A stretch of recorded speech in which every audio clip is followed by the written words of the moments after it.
CM Chandrababu Tirupati laddu ప్రసాదంపై చేసిన వ్యాఖ్యలు ఇప్పుడు ఏపీ రాజకీయాల్లో హాట్ టాపిక్గా మారాయి.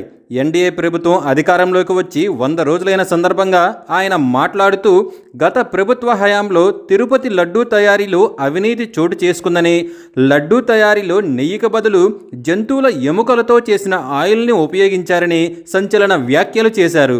ఇదే సమయంలో ఎన్డీడీబీ సిఏఎల్ఎఫ్ ఇచ్చిన రిపోర్ట్ కూడా బయటకు రావడం జరిగింది. జగన్ ప్రభుత్వ హయాంలో ఉపయోగించిన నెయ్యిలో జంతువుల కొవ్వు ఉన్నట్లు ఎన్డీడీబీ సిఏఎల్ఎఫ్ ల్యాబ్ నిర్ధారించిన నివేదికను టీడీపీ నేతలు బయటపెట్టారు. నివేదికల్లో పొందుపరిచిన అంశాలను ప్రస్తావిస్తూ మాజీ సీఎం జగన్పై టీడీపీ నేతలు తీవ్ర స్థాయిలో మండిపడ్డారు.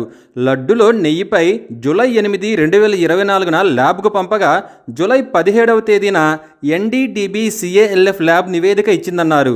అయితే ఎన్డీడీబీ సిఏఎల్ఎఫ్ ఇచ్చిన రిపోర్టులపై పలు అనుమానాలు వ్యక్తమవుతున్నాయి. టీడీపీ అధికారంలోకి వచ్చిన తర్వాత శాంపిల్స్ను సేకరించారని ఆ తేదీలను చూస్తే ఇట్టే అర్థమవుతోంది.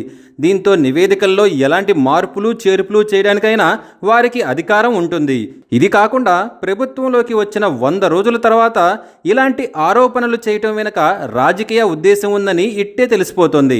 పైగా జూలై 17వ తేదీన ఎన్డీడీబీ సిఏఎల్ఎఫ్ ల్యాబ్ నివేదిక ఇస్తే దాన్ని ఇప్పటి వరకు ఎందుకు బయట పెట్టలేదనే అనుమానాలు వ్యక్తమవుతున్నాయి. ఇందులో కేవలం రాజకీయ కోణం మాత్రమే ఉందని రాజకీయ విశ్లేషకులు అభిప్రాయపడుతున్నారు. జగన్ పట్ల ప్రజల్లో విపరీతమైన అపనమ్మకాన్ని కలిగించడానికే దీన్ని ఆయుధంగా చేసుకున్నారని అర్థమవుతోంది. అయితే దీనివల్ల పవిత్రమైన తిరుపతి పేరు ప్రతిష్టకు నష్టం చేకూరుతుందని అధికార పక్షం ఆలోచించలేకపోయింది.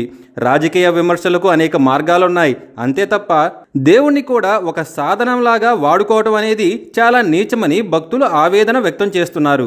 దీనిపై వైసీపీ నాయకులు సైతం ఘాటుగానే రియాక్ట్ అవుతున్నారు. గత ప్రభుత్వంలో టీటీడీ చైర్మన్గా ఉన్న వైవి సుబ్బారెడ్డి దీనిపై స్పందిస్తూ తాను వెంకటేశ్వర స్వామి పాదాల చెంత ప్రమాణం చేయడానికి సిద్ధంగా ఉన్నానని, సీఎం చంద్రబాబు చేసిన ఆరోపణలపై కుటుంబంతో సహా ప్రమాణం చేయడానికి నేను సిద్ధంగా ఉన్నానన్నారు. అలాగే సీఎం ఆరోపణలకు కట్టుబడి ఉంటే వచ్చి ప్రమాణం చేయాలని సవాల్ విసిరారు. అలాగే సీఎం చంద్రబాబు తన వ్యాఖ్యలను వెనక్కి తీసుకోకపోతే చట్టపరంగా న్యాయపరంగా ముందుకు వెళ్తామని వైవి సుబ్బారెడ్డి తెలిపారు.